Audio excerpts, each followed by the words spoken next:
almost just about down there.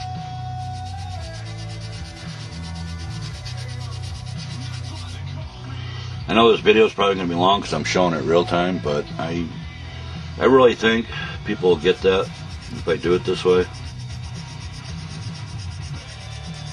Also, feel free to modify the way I do it. You want to do a custom, you want to put a roof on something else, go ahead and use the technique I got here. Pretty simple. Just have to double check though if you're using, you know, a totally different project. Like I have a 49 Ford. Used to be a hardtop, but it's got a 51 Chevy Fleetline roof on it. And although it's not really that badly done, I think they missed some things when when they were doing it. And one of these days I'll have to find it. It's packed away. I want to finish it because I think it was kind of a neat idea. I mean, it looks like a Chevy, but hey, it's a Ford actually. So something different.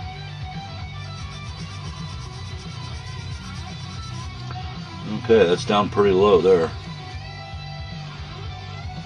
Fairly low. Let's see if we can get this side down now.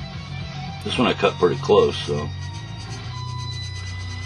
Only because I've been using that Dremel for 15, 17 years, somewhere around there. I did get a new one for Christmas last year. But I really like going back to Old Faithful there. Really like it. And I probably should turn the radio off so they don't. I forgot all about that. Sorry. Because, I don't want to make anybody mad. I know some people have them on, but. Okay.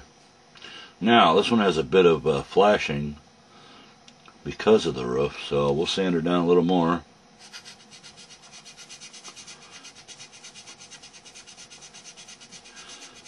And I'll carefully go in and cut the flashing out.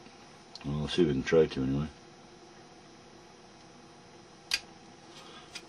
There. That's a little better. Remember, there's a chrome trim on there, though. Don't want to take it off too far.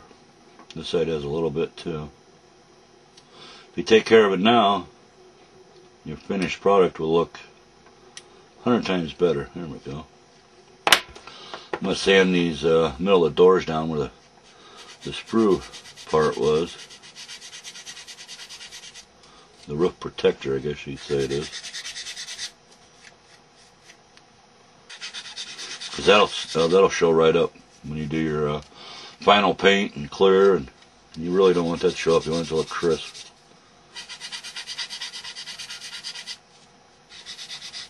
Here we go. Okay, well, I think I need to take a break for a second, and I shall return. Okay, folks, we're back. Did a little fine-tuning, a little sanding, and what I did here is I taped the roof on where it should be, pretty darn close. And if you see there's a little gap in the back, that's because when I cut this piece off, it'll drop down into place, and then everything should line up pretty close. It's just going to be a little bit more fine-tuning. But the reason I taped it on was to mark the inside right back here. I'll mark this area in here with a pencil so I know what my cut's going to be, so I can match it to that. Now what you really got to do, though, really got to make sure everything's sitting true to the best, the best that you can see. And right now it looks like I've got her dead centered. Same amount on both sides. So I'm ready to mark the underside. So what you do is grab your thumb and your pointer finger right in the back section here. When you go to push it together, squeeze your hand together like so, it'll keep it from moving. What I'm going to do is draw a line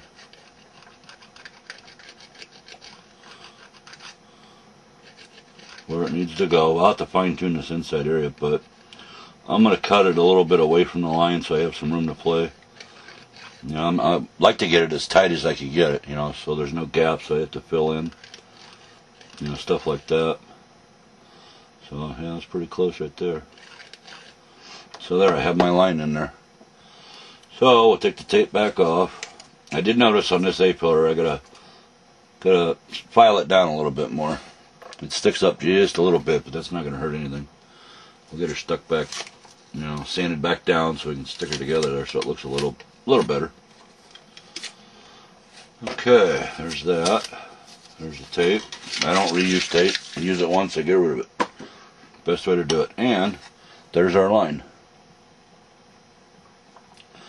So now I need my straight edge, and I probably don't have any clamps up here. Well, I got this one. This might do it. Well, I guess I got some up here. So what I'll do is I have a straight edge here. We'll go ahead and clamp it down. I'm gonna, like I said, I'm gonna leave it a little room here so I can fine tune it. So we'll put it right there. That looks pretty straight. I'll come in from the back side to hold it. And I'll grab my dial caliper and I'll make sure she's straight across. There's that one. Stick this one in here. There. There's that one. There we have it. We have her clamped together. There's our straight edge. Now, I'll grab my dial caliper and we'll make sure that she's perfect on both sides. And my dial caliper is on 0. So there we go.